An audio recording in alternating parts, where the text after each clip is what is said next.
Sida laga soo xigtay New York Times, ugu yaraan 108 milyan oo qof ayaa lagu dilay qarnigii 20aad.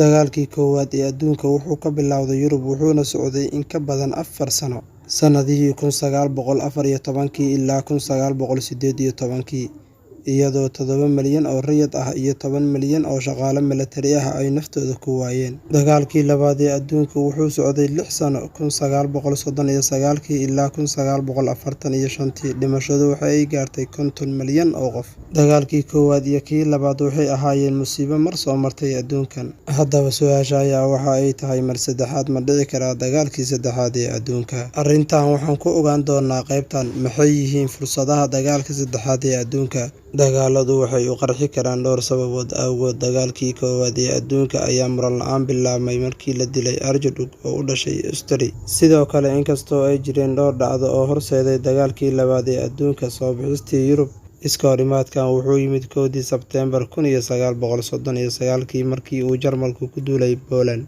taasoo horseed ka ahayd Ingiriiska iyo Faransiiska in ay ku dhawaaqeen dagaal ka dhan ah dowladdii Naasiga Jarmalka iyagoo aargoosanaya. Dagaalka saddexaad ee adduunka wuxuu ku imaan karaa muranka Mareykanka, Ruushka, ama suurtagal ahaan Mareykanka iyo Shiinaha, iyo dabcan Waqooyiga Kuuriya oo ahayd mowduuca ugu kulul saxaafadda hadda. Kadib kulankii taariikhiga ahaa ee madaxweyne Trump uu la qaatay hogaamiyaha Kuuriyada Waqooyi Kim Jong-un, maqaal dhowaan ka soo baxay New York Post ayaa soo bandhigay erayada madaxweynaha Ruushka Vladimir Putin ayaa yidhi fahamka in dagaal saddexaad oo adduunka ah uu noqon karo dhammaadka ilbaxnimada.